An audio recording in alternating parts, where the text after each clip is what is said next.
Good morning, this is Eric Brown with the Profitable People Company. And one of the questions that I get a lot is how do I convert networking conversations to sales meetings and sales conversations? And so I want to share a few ideas that can help you get better results out of your networking. And the first thing that's really going to be critical is to get in the world of the other person.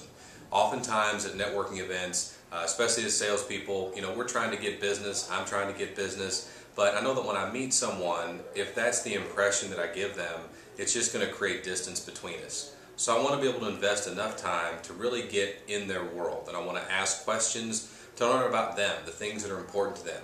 Not just about their business, but just whatever it is that they want to talk about. Now some people, depending upon their personality, they're going to be more down to business, that's all they're going to talk about. Other people are going to want to talk about their family, they're going to want to talk about the weekend or other things that are important to them. So I want to allow them time to talk about that. And when I ask them follow-up questions, tell me more about that. Wow, give me an example of what that was like for you. Tell me a little bit more about what that experience was like. What was the impact of that? I want to ask, 3 or 4 different follow-up questions. I don't have to spend a ton of time, but I need to spend an extra few minutes in these conversations to be able to really get connected to the person. My strategy is based much more on quality versus quantity. So when I go to a networking event, I'm not trying to meet 40 people in the room. I want to have meaningful conversations with a few people.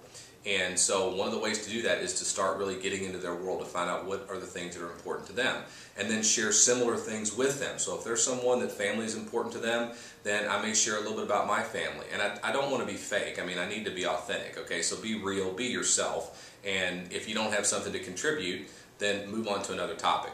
So I want to first of all get in their world. Then what I want to do is I want to start moving the conversation to where I'm going to be able to ask them my ultimate question, which is there a compelling reason for us to sit down and talk about working together? Now I don't want to ask that right off though, so I've got to have a process. So this is what I call a stepping stone process to getting to where I really want to go. And the first thing I want to do is I want to ask an overview question.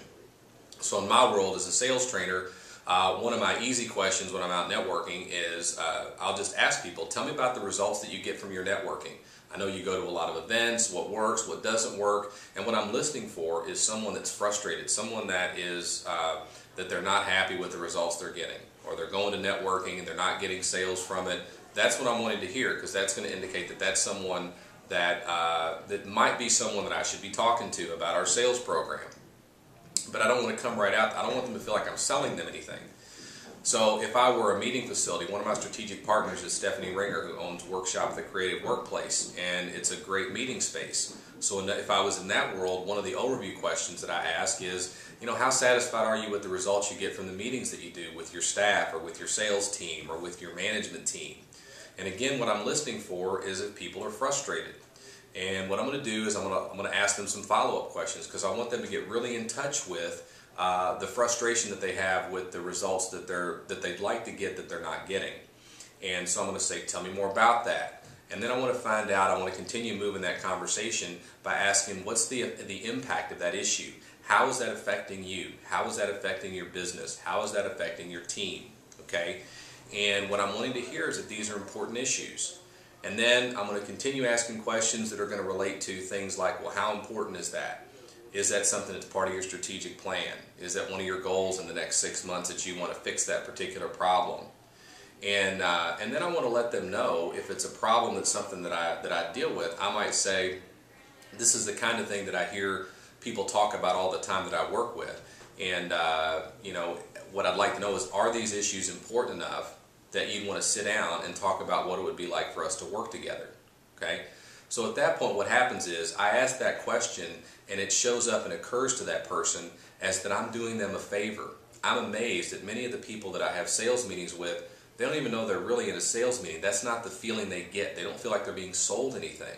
They feel like I'm willing to invest my time to help them just have some conversation to explore this problem they have related to my business and see, is there anything that we can do in some way to work together or not. And I want to create a space where it's very open, there's no pressure, but I also need to be deliberate. And so try this strategy out in your conversation. So when you're networking, you're going to be able to move those conversations along, and you're going to increase your ability to get sales meetings. So definitely try that out, post your comments and your experiences on the website, and have an awesome, profitable week.